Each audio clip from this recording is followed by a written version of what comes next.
Bonjour. La République métisse n'est pas seulement locale, mais elle est aussi globale, pour reprendre une expression chère au cyberespace. C'est la raison pour laquelle j'ai souhaité inviter aujourd'hui Joseph Quaterco. Bonjour Joseph. Bonjour.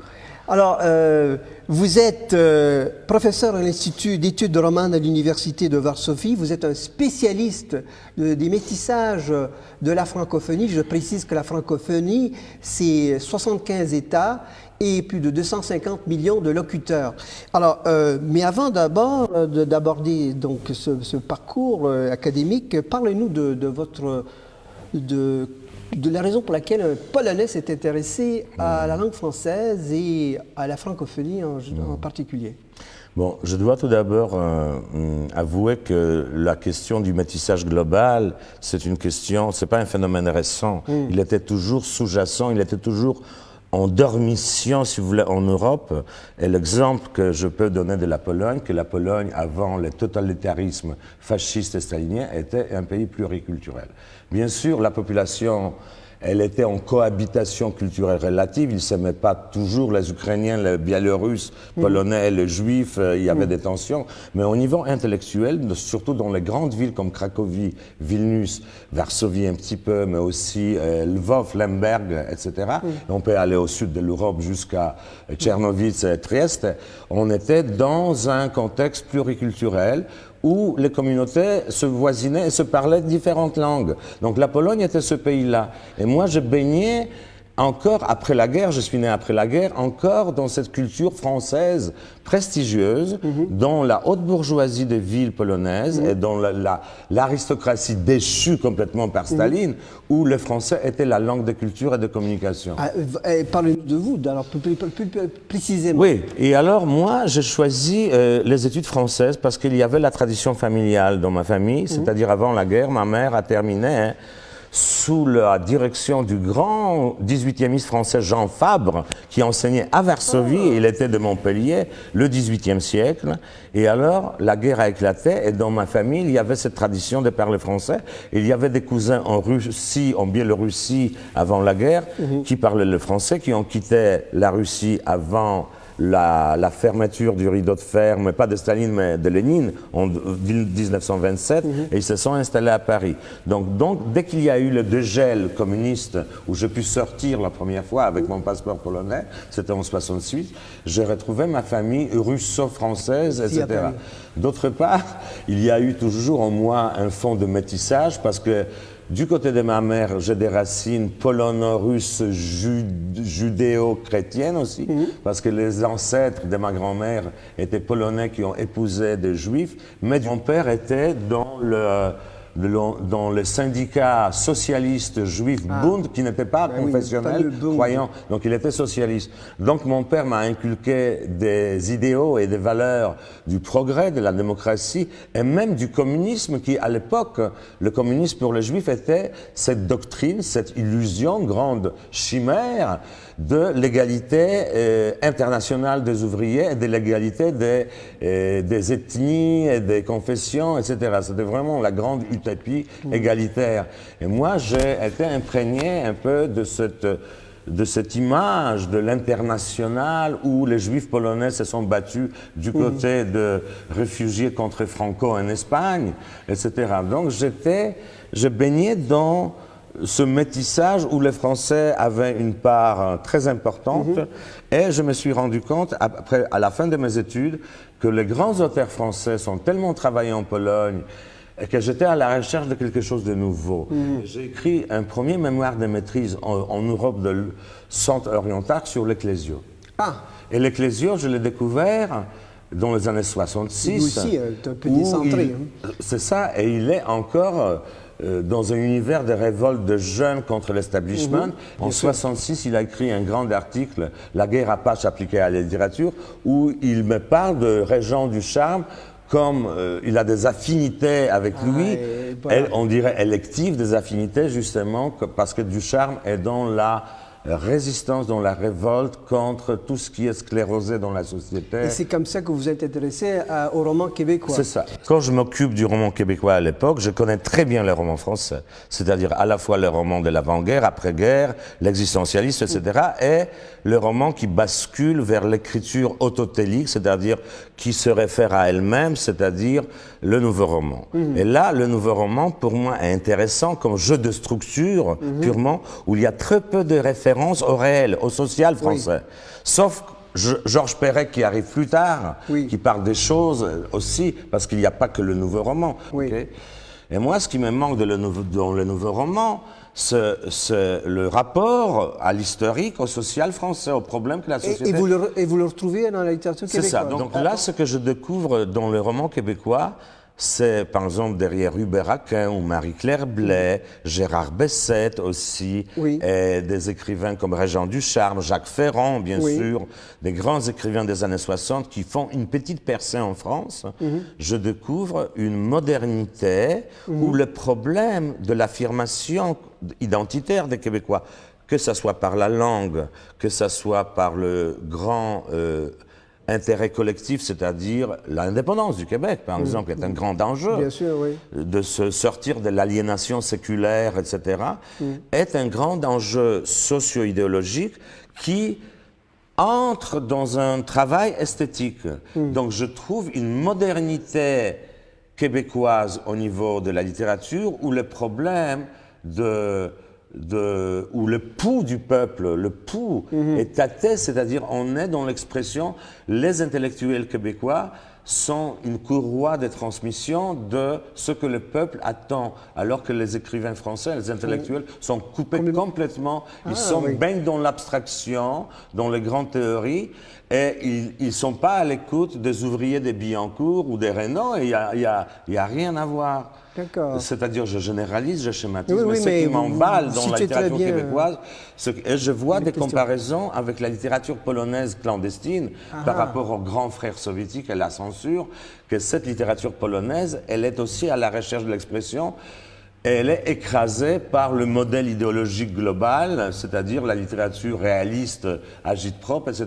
Et cette littérature clandestine, elle essaye à la fois d'affirmer les valeurs polonaises authentiques, comme, je ne sais pas, le goût de la liberté, de l'égalité, du travail, de l'entrevoisinage, et de la religion catholique aussi, mais progressiste, et pas conservatrice. Et on voit la même chose au Québec. Alors, je tombe dans un piège, je vous dis tout de suite. C'est-à-dire que là, j'essaie de poloniser la littérature québécoise, c'est-à-dire de voir que nous sommes des frères, des minoritaires, eux par rapport aux grands frères canadiens et nous par rapport aux grands frères soviétiques. Et là, je me retire au bout de 3 ans de cette ornière où je fais du comparatisme forcé que la littérature québécoise, c'est comme la littérature... Il y a une condition minoritaire. Il y a une condition du dominé-dominant, mais c'est très facile de tomber dans les panneaux du comparatisme. Il y a des stéréotypes. Et c'est à peu près cela qui me fait... ensuite sortir un peu du Québec. Mais avant d'en sortir, vous élargissez dans votre recherche le champ et vous intéressez au dialogue qu'il y a entre le Québec et la Caraïbe. Et votre livre qui est publié en polonais reçoit d'ailleurs un prix important. C'est le prix de la Bibliothèque nationale de Pologne, mais aussi d'une grande revue littéraire qui s'appelle La littérature dans le monde. D'accord. Alors, que se disent donc les francophones des Amériques? Que se disent-ils? Que nous disent-ils? Vous voyez, je publiais un livre en France ici que... Oui, on va en parler après. Caméra, mais c'est aussi sur le dialogue, c'est-à-dire le rire dans les littératures ou la comique dans les littératures francophones des Amériques. On en parlera après. Alors, que se disent les francophones des Amériques? C'est-à-dire que avant, il y a quand même une différence de taille, c'est que le Québec est un pays nordique, c'est un pays moderne, post-industriel, où il y a beaucoup d'argent, etc. Et le pays francophone du Sud, je ne parle pas de Maghreb et de l'Afrique, parce que non, les Américains, je parle des Américains. Des îles, c'est-à-dire de la Guyane, Antilles et de Haïti. Ce sont des pays qui sont pauvres. Même si ce sont des territoires d'outre-mer français, que tout est décentralisé à la française, et Aimé Césaire s'est battu pour avoir la départementalisation, je suis d'accord, quand même, il y a beaucoup de chômage et beaucoup de pauvreté, et il y a l'exploitation, le néocolonialisme français qui profite de ces îles, parce que ces îles doivent être un point stratégique géopolitique pour De Gaulle, ensuite Giscard d'Estaing, etc. Mais ces îles ne produisent rien. Rien, c'est-à-dire la banane martiniquaise. Ils produisent une littérature. Alors, justement, que nous disent ces écrivains? Une littérature. Alors, ce qui est intéressant, c'est que au début, cette littérature, elle est repliée sur elle-même. Elle revendique sa martinicanité, sa guadeloupanité, sa guyanité, parce que on est obnubilé par la, c'est-à-dire, on est complètement, entraîné par l'affirmation identitaire. Nous, la Martinique, nous, la Guadeloupe, et les Guadeloupéens rivalisent avec la Martinique, les Guyanais disent autre chose. Il n'y a pas ce que pensait Glissant, Édouard Glissant, qui est mort. Oui, récemment. Cette fédération caribéenne. Mais c'est plus tard qu'elle arrive. Oui, et même les Caraïbes anglophones ou hispanophones pourraient participer dans cette grande utopie de fédération, ne serait-ce que culturelle, mais peut-être politique, de la Caraïbe. Et ça tombe à l'échec, et Glissant a payé le prix. Il était arrêté en France pour des idées, des idées révolutionnaires même. C'est dans les années 60. Oui, il était arrêté, il était en garde à vue ici, parce qu'on le considérait comme futur séparatiste, etc., etc. Donc, ce qui se passe dans les années 80, c'est que petit à petit, ce pays sortent de ce monologue insulaire. Et le Québec est aussi insulaire, même si c'est une grande île. Montréal est une île. Bien évidemment. Et ce qui se passe, c'est qu'il y a l'immigration haïtienne qui arrive, ou des gens comme Aimé Césaire, Frantz Fanon, Édouard Glissant, qui arrivent à Montréal et qui entrent en dialogue avec les grands intellectuels québécois comme Gaston Mirand, Hubert Aquin et Paul Chamberlain, qui sont très à l'écoute de ce qui se passe dans le tiers-monde. Les Québécois se disent « nous sommes les nègres blancs d'Amérique » et ils trouvent des affinités. Mais là, on est encore dans un dialogue un peu idéologique, c'est-à-dire de solidarité des opprimés. Okay? Et petit à petit, on sort de ce dialogue de solidarité des opprimés, parce que ça ne donne rien, ça donne seulement un bouclier défensif. Et il n'y a pas de recherche esthétique nouvelle. Alors le rire, si tu veux, le carnavalesque, le ludique, il est seulement tropical, et pour taper l'œil aux Français, surtout pour montrer que nous avons une langue juteuse, etc. Bien sûr, il y a la diversité culturelle qui passe par la langue française, qui est magnifique, et les Français commencent à lire Jacques Godbout, mais aussi Raphaël Confiant petit à petit, mais surtout Chamoiseau et Glissant, Marie Scondé, Simone Schwarzbach. Ils découvrent cette recherche dans l'imaginaire des langues où le français est immergé du créole, pas au premier degré, c'est-à-dire il n'y a pas de mot créole, mais il y a l'imaginaire verbal, les métaphores, la poésie, etc. Et là, on bascule beaucoup plus vers l'esthétique de la langue. Et là, il y a un dialogue entre l'Amérique et les écrivains, surtout haïtiens qui arrivent au Québec avec les régimes duvaliéristes. Ils apportent beaucoup de choses nouvelles, c'est-à-dire ils ne sont pas dans le vieux clivage entre le Canada et le Québec par rapport à l'anglais, mais ils ont une expérience de l'ancien colon français, et il y a... Vous avez justement écrit là, un texte sur un écrivain québécois important, Pierre Neveu, qui est aussi essayiste. Oui. Alors j'aimerais bien, qui illustre bien d'ailleurs ce que vous venez de dire. Alors, vous pouvez nous en lire, comme c'est la tradition dans cette émission, un extrait. Oui, c'est-à-dire j'ai écrit un article sur le parcours de Pierre Neveu, qui est un des rares écrivains et intellectuels québécois qui englobe toute l'Amérique, la poésie anglo-américaine aussi. Et il parle de l'Amérique non pas comme une expérience d'expansion, d'envol, de grands mythes de la jeunesse, mais comme une expérience spirituelle intérieure. Je dis ceci. En fait, Pierre Neveu montre que chez les romanciers haïtiens du Québec, cette contamination du nord par le sud ne se fait pas purement sur un mode ludique, tropical, érotisme, et que les situations les plus outrées, au niveau du langage, dissimulent les situations de grand dénuement. Ainsi, sous la pluralité qui parle en Montréal, pluralité des langues et des imaginaires, Montréal renaît comme ville soit, en leur pluriel, soit érotique et aphrodisiaque, comme chez Dany Laferrière dans ses premiers romans, Comment faire l'amour avec un nègre sans se fatiguer, ou bien comme un espace vaudouisé, étrange chez Gérard Étienne dans son roman Un ambassadeur m'accoute à Montréal, ou qui est un lieu d'énonciation, un lieu à partir duquel on parle et on retourne sur son île natale, comme chez Émile Olivier, qui est emporté par un chaos des réminiscences et des passages qu'autorise le travail de deuil. Le travail de deuil n'est jamais fini entre l'oubli des origines et le souvenir lancinant. Et alors je dis que dans ce lieu de débordement de haïtianité, de la débâcle caribéenne, triste, duvaliériste, tout, le héros haïtien se dessine comme un continuel naufragé, cherchant sa vérité dans son égarement identitaire, qui est aussi un bien. Cet égarement, c'est le cumul de tous les apports qui m'ont fait un migrant, un métis culturel, et un égarement intérieur dans une pensée angoissée qui arrache Montréal à la plénitude euphorisante de la ville. Et là, il y a une notion de Joël Desrosiers qui est intéressante pour l'émission République métisse, où il parle de métaspora, pas seulement de diaspora, diaspora haïtienne à Paris, diaspora haïtienne à Montréal, mais même il met métaspora. Ils disent, nous sommes des Haïtiens guadeloupéens, nous sommes des Haïtiens français, nous sommes et nous testons les langues, parce que notre langue est déjà syncrétique. C'est l'objet de République métisse. Absolument. Hein.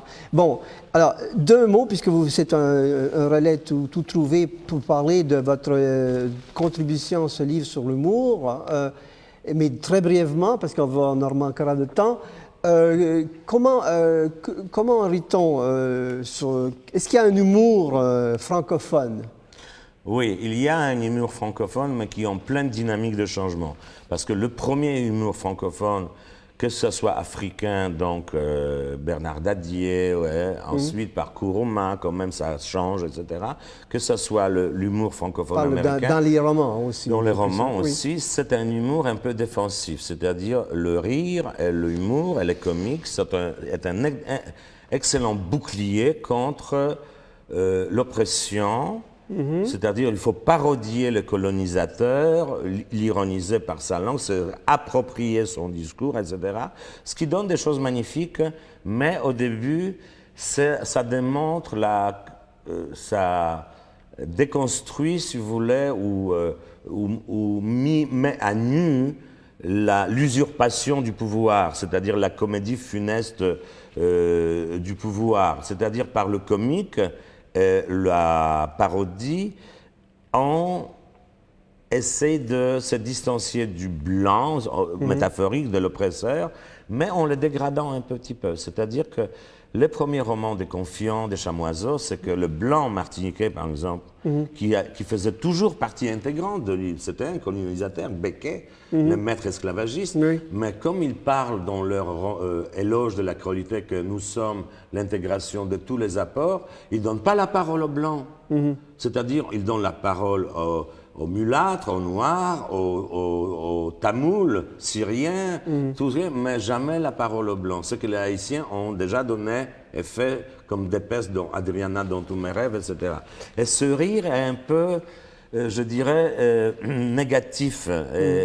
Il n'y a pas de dialogue dans les rires. C'est seulement quand le rire se fait beaucoup plus souple et quand on arrive à rire de soi et pas rire contre quelqu'un, rire avec lui et avec soi, où il y a de la place à l'auto-ironie.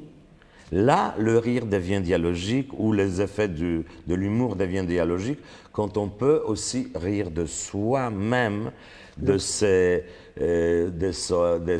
son obsession identitaire, par exemple, la créolité, etc. Ça devient un objet aussi de distanciation ironique ou parodique, etc.